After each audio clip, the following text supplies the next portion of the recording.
Magandang araw mga kaibigan. Ito, bigyan natin ng reaksyon ang pinaka-latest post ni Jay Sonza. 1 hour ago. Ito yung post niya. Basahin ko. Totoo bang na heat stroke si Speaker Martin Romualdez at itinakbo sa St. Luke's Hospital? Maingay masyado sa chatter. Ito, nakakabigla ito kung ano. So, basa ko sa mga comments. Ito, mayroong message si Mr. Jason sa. Will the office of the speaker issue a statement, please? Kung hindi naman totoo, pakisabi po kung ano ang totoong physical or medical condition ng fourth highest official of the Republic. We deserve to know. I am sure si Crisette Laureta Chu is also interested to know. Okay, so may mga reply. Deserve to know din po. Yon. Kasi, Speaker of the House siya. Fourth highest official. Everybody deserves to know. Agree ba kayo? So, ang daming ko dito. Sabi po, baka maimpatyo, sobrang gutom, sobrang busog. So, daming nagano.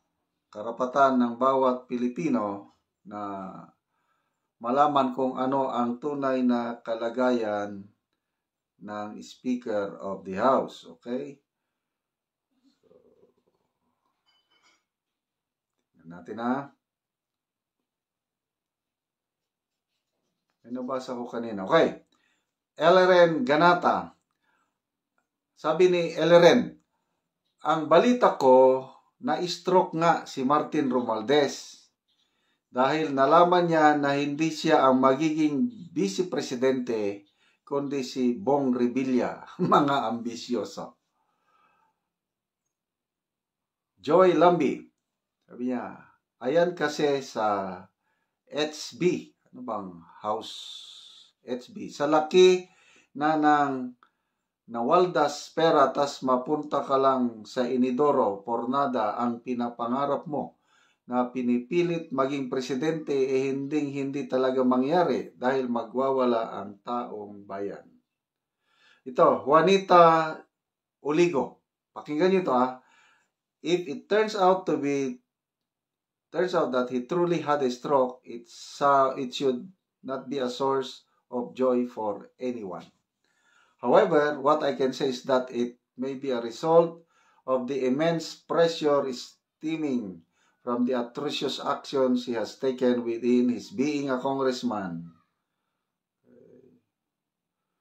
Katrina Cortez Wong, na heat stroke kakakulimbat.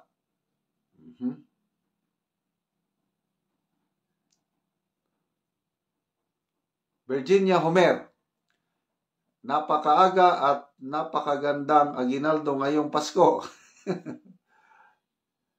Joal, yung mga comments, ang bida sana mabasa naman ni Martin para totally stroke. Alvin Lago, finally, the best news of the day. Maria Garay, sana kunin na siya para matigil na. Yolanda Parungaw, natuluyan? Question mark. Aba, Merry Christmas yan. Ismael Samarita, dapat dinala sa pinakamalayong hospital. Renato Molina, is karma working now?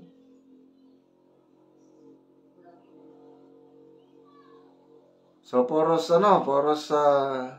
mga negative comments ang nababasa ko dito. Hindi ko na lang basahin.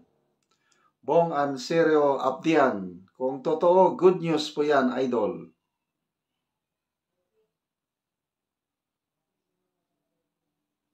Charlison, praying for Tambi. Speedy RIP. Ano naman to? Bilex Blanco, yes po. Sabi, totoo, may nagpost din po kahapon na mga vlogger. Shoni Garcia Alcantara, heat stroke, palagi naman nasa malamig yan si Tambi. Mario Dicade Aberca, let's pray for a speedy recovery, but always believe God moves in mysterious ways. Inihaw Manok, totoo nga yata ang karma, you reap what you sow.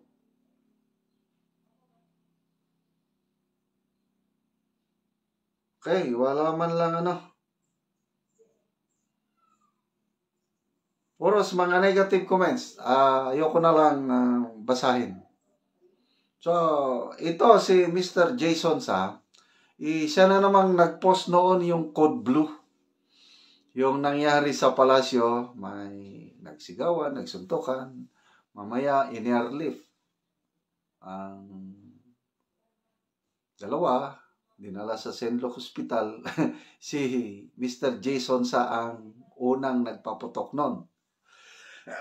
When was that? Mga September ata. Yung nag-Code Blue.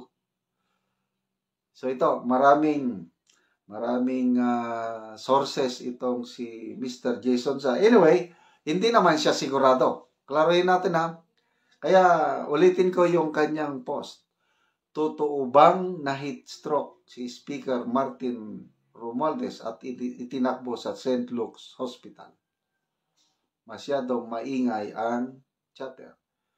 Tapos sa comments in-highlight niya, will the office of the speaker issue a statement please?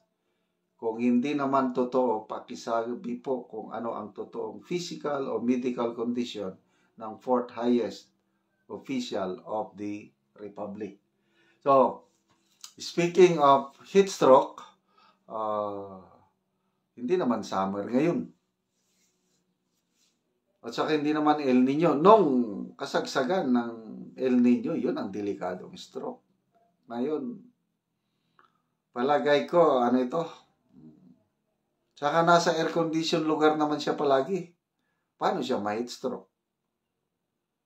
Palagay ko, hindi ko Hindi. Kung dinalaman siya sa hospital, baka hindi heat stroke.